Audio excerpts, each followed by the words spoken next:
Estamos a los bordes de los pueblos menores de 5.000 habitantes, solos y solas, que fueron toda la vida domésticas o que fueron alambradores o que fueron peones de estancia, en fin, y que hoy están solos, están sin familia y en muchos casos sin documentación y no existen ni siquiera en las estadísticas. Esa es la gente que encontramos, además, analfabeta, pero trabajó toda la vida. Así que ese PANES fue presentado como programa, no así el MIDES, no la creación. La creación del ministerio en realidad yo creo que es una de tantas aciertos del presidente de la República, porque el programa planteaba, por un lado, la atención de la emergencia social, el atender realmente a la urgencia, aquella cosa que no daba para más y que había que colaborar para construir la salida de esa emergencia, y por el otro lado el desarrollo de las políticas sociales a largo plazo, entrelazadas, interinstitucionales, en fin, como hoy podemos decir que ya tenemos avanzado. Y el presidente, se había discutido mucho si ministerio sí, ministerio no. En la parte programática del presidente electo en ese momento fue de la opinión que, muchos de nosotros no compartíamos, la discutimos con él en su momento. Y la vida demostró que tenía razón él.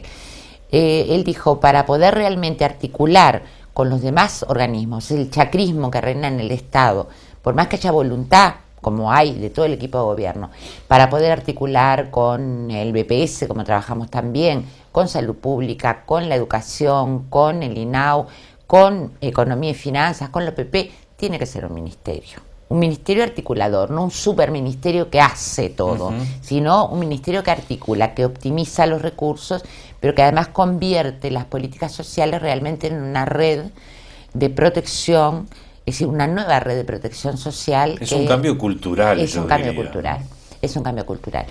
Y bueno, así comenzamos, y yo quisiera decir que tiene mucho que ver con la transparencia del trabajo del gobierno, que nosotros tuvimos los meses de la transición, sabíamos que nuestro presidente se iba a parar el 1 de marzo del 2005 en la escalinata legislativo, iba a decir mañana empieza el plan de emergencia, cosa que hizo, se paró y dijo mañana empieza el plan de emergencia. Y por suerte nosotros desde diciembre estábamos trabajando a bajar a tierra y a articular. Gobierno electo, pero no gobierno. Claro. Entonces, ¿con quiénes? Con el Banco de Previsión Social, con su viejo directorio, con la presencia de los delegados sociales sin duda, pero con su viejo directorio, y yo lo quiero reconocer, porque no hubiéramos podido empezar sin ese apoyo, y la Universidad de la República. Ahora, ministra, ¿por qué piensa que en el transcurso de toda esta campaña electoral uno de los centros de debate ha sido justamente el tema de las políticas sociales y particularmente la labor del MIDES? Bueno, yo creo que no han sido las políticas sociales. Yo entiendo la pregunta, pero en realidad si vamos al fondo de lo que se dice, no son las políticas sociales. Se miente con un latiguillo que se repite, que uno puede salir a debatir, puede salir a decir, bueno, no es cierto, no están diciendo la verdad. ¿Cómo no pueden saber que el plan de emergencia terminó en diciembre de 2007? Saben, porque además nosotros le hemos pasado toda la documentación, se entra además a la página del MIDES, al Observatorio Social, está al día, pero se trabaja, y yo lo sostengo, y creo que es un tema muy importante, porque se trabaja sobre lo peor que cada uno de nosotros tenemos dentro. Yo creo que cada uno de nosotros algo tiene, que a veces aflora a lo mejor, otras veces no, los seres humanos somos complicados, y durante años nos dijeron, hacé la tuya, no te metas, ¿no? Sálvese quien pueda.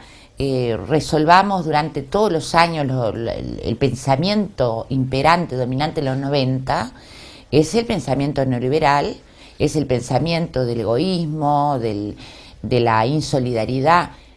A pesar de que los uruguayos tenemos un caudal muy importante de solidaridad, de historia, de todo eso que resistimos.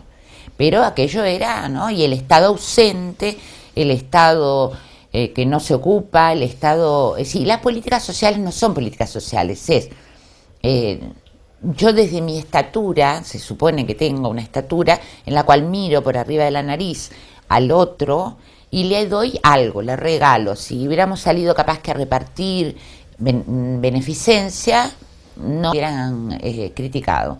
Ahora, no pueden decir, primero, que hubo una cosa que no han podido decir hasta ahora, que hubo clientelismo político.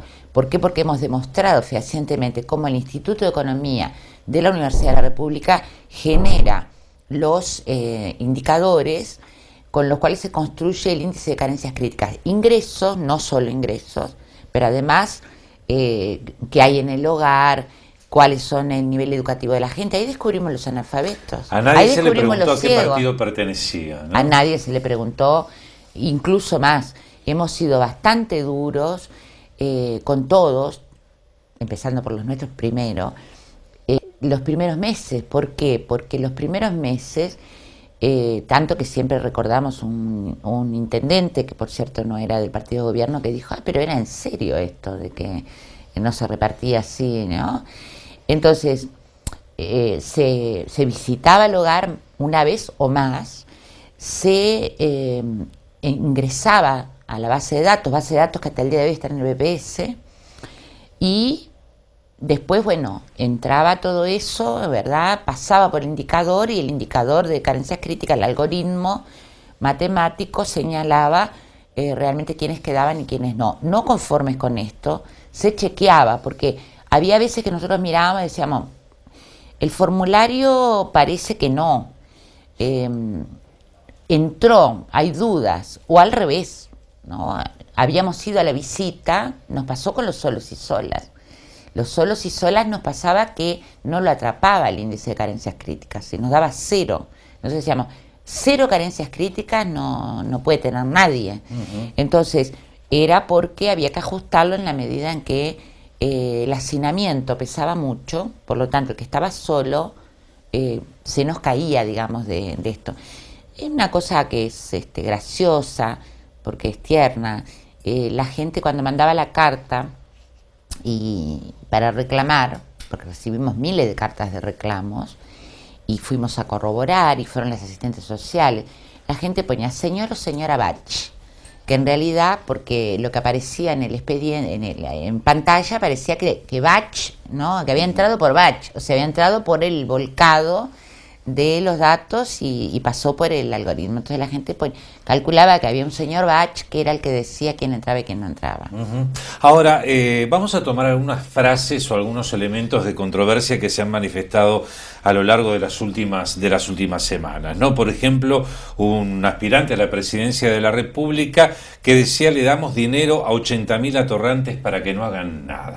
Bueno, en realidad yo diría que como la mayoría determina el género, en mi opinión, tendría que haber